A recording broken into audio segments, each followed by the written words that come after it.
ममता बनर्जी के आक्रामक चुनाव अभियान ने बढ़ाई बीजेपी की मुश्किल। बंगाल में कांटे की टक्कर वाली सीटों पर है सत्ता की चाबी। कांटे की टक्कर में टीएमसी का पलड़ा दिखाई दे रहा है भारी।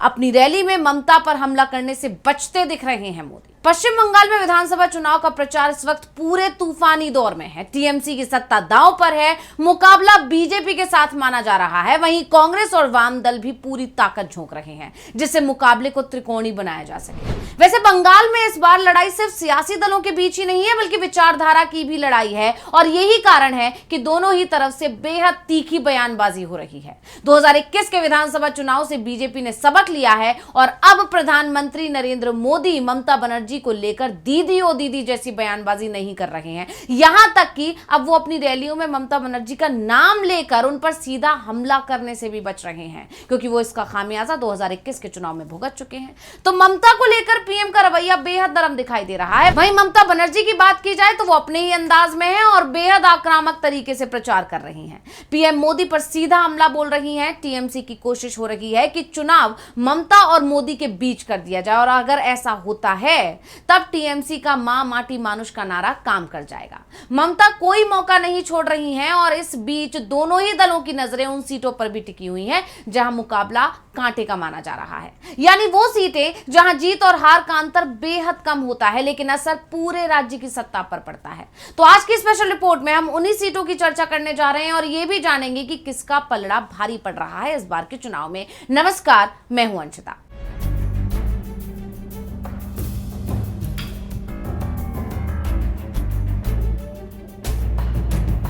पश्चिम बंगाल की राजनीति हमेशा से दिलचस्प रही है। पिछले चुनाव में ममता बनर्जी ने तीसरी बार सत्ता हासिल की थी तो वहीं बीजेपी ने भी अपने वोट शेयर और सीटों में इजाफा किया था। लेकिन 3 साल बाद ही जब लोकसभा चुनाव हुए तब बीजेपी अपने वोट शेयर को कायम रखने में कामयाब नहीं रही थी, यानी बीजेपी को नुकसान हुआ था। ऐसे में बीजेपी के लिए अपना वोट बैंक बचाए रखना एक बड़ी चुनौती है। वहीं एक चुनौती टीएमसी के सामने भी है क्योंकि 15 साल से टीएमसी राज्य में है, उसकी सरकार है, ममता बनर्जी सीएम है। ऐसे में सत्ता विरोधी रुझान का सामना यानी एंटी इनकम्बेंसी का सामना टीएमसी को करना पड़ सकता है। इसलिए जानकारों का मानना है कि इस बार लड़ाई और ज्यादा कड़ी है। अपनी सत्ता को बचाने के लिए ममता पूरी तरह आक्रामक नजर आ रही हैं। हाल ही में उन्होंने पीएम मोदी और बीजेपी पर तीखे हमले किए थे। ममता बनर्जी ने कहा था, बीजेपी सिर्फ झूठ और डर की राजनीति करती है, बंगाल की जनता उन्हें जवाब देगी। ममता बनर्जी ने आरोप लगाया कि केंद्र सरकार एजेंसियों का दुरुपयोग कर रही है और राज्य सरकार को अस्थिर करने की कोशिश कर रही है। और ममता बनर्जी और टीएमसी की तरफ से तो चुनाव आयोग को भी लगातार निशाने पर लिया जा रहा है। कहा जा रहा है कि एसआईआर जो हो रहा है वो सिर्फ और सिर्फ बीजेपी को फायदा पहुंचाने के लिए हो रहा है। वहीं बात की जाए बीजेपी की तो बीजेपी ने भी ममता सरकार पर भ्रष्टाचार, कटमनी और कानून व्यवस्था के मुद्दों पर निशाना साधा है। यहां तक कि बीजेपी ने तो आरजी कर मामले की पीड़िता की मां को टिकट तक दे दिया। यानी दोनों ही दल पूरी ताकत झोंक रहे हैं। लेकिन सवाल यह है कि आखिर दोनों ही दल अपनी अपनी जीत का दावा कैसे कर रहे हैं। तो इस सवाल का जवाब जानने के लिए पिछले विधानसभा चुनाव के आंकड़ों पर नजर डालते हैं क्योंकि पश्चिम बंगाल के चुनावी आंकड़े बताते हैं कि यहां हर एक वोट जरूरी है। इसलिए सभी पार्टियां एक एक वोट के लिए कड़ी मेहनत कर रही है। तो पिछले चुनावों की अगर बात करें यानी 2021 के चुनावों की बात करें तो 57 सीटों पर महज 8000 वोटों से हार जीत का फैसला हुआ था और इस बार भी इन्हीं सीटों पर सभी की नजरें टिकी हुई हैं। यहां थोड़ा बदलाव बड़ा अंतर पैदा कर सकता है। पिछली बार इन 57 में से 29 सीटें टीएमसी ने जीती थी और 28 सीटें बीजेपी के पाले में गई थी और इनमें से 19 सीटें ऐसी थी जहां प्रत्याशियों की हार जीत का अंतर 3000 वोटों से भी कम रहा था और उन 19 में से 12 बीजेपी ने जीती थी तो 7 सीट टीएमसी के खाते में गई थी।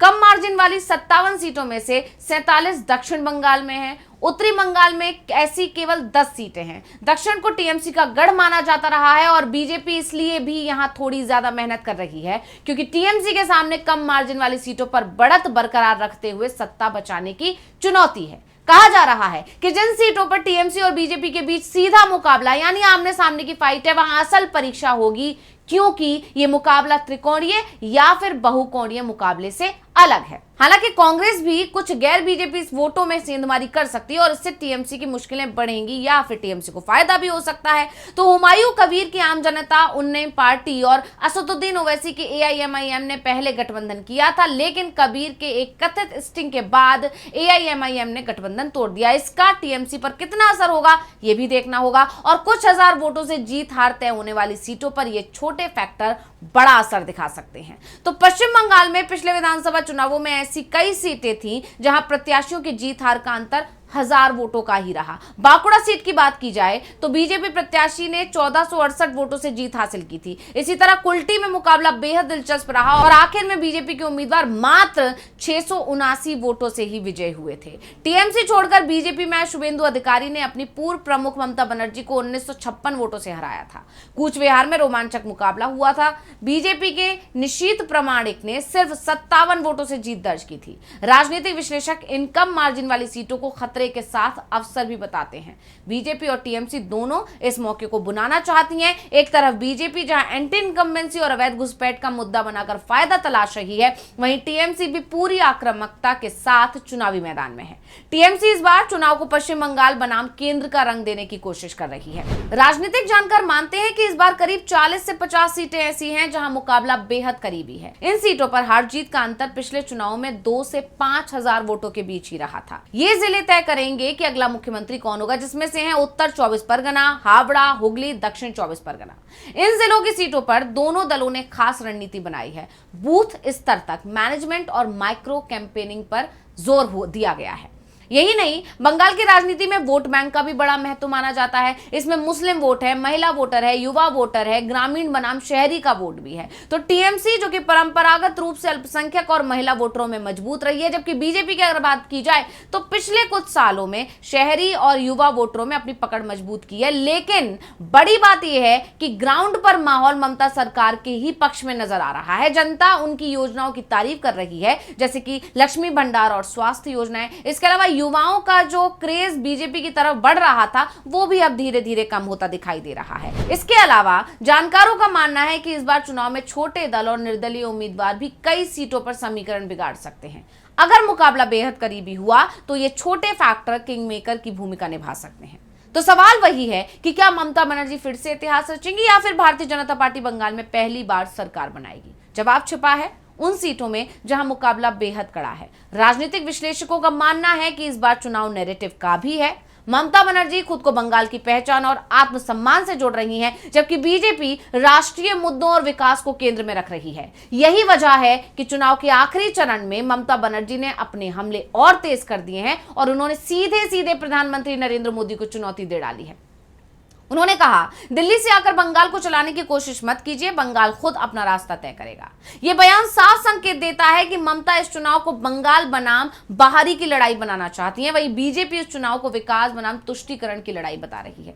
तो सबसे ज्यादा नजरें टिकी हैं उन सीटों पर जहां जीत का अंतर बेहद कम है, क्योंकि वही सीटें तय करेंगी कि बंगाल का अगला मुख्यमंत्री कौन होगा। क्योंकि पश्चिम बंगाल में पहले सत्ता बड़े आंदोलनों से बदलती रही है, लेकिन इस बार विधानसभा चुनाव में कुछ हजार वोट बदलने से भी नतीजा बदल सकता है और इसीलिए अब सभी की निगाहें इन्हीं सीटों पर टिकी हुई हैं। लेकिन फिलहाल जो आंकड़े बता रहे हैं, जिस तरह की फाइट पिछले चुनाव में देखने को मिली, उससे बीजेपी की टेंशन ज्यादा बढ़ी हुई है, क्योंकि ममता बनर्जी और उनकी पार्टी एसआईआर के मुद्दे को जोर शोर से उठा रही है, जिससे वहां की जनता में बीजेपी के खिलाफ और चुनाव आयोग के खिलाफ गुस्सा बढ़ रहा है। तो स्पेशल रिपोर्ट आपको कैसी लगी हमें कमेंट करके अपनी राय जरूर दीजिएगा। इसी के साथ मुझे दीजिए इजाजत। देखते रहिए डीवी लाइव। नमस्कार।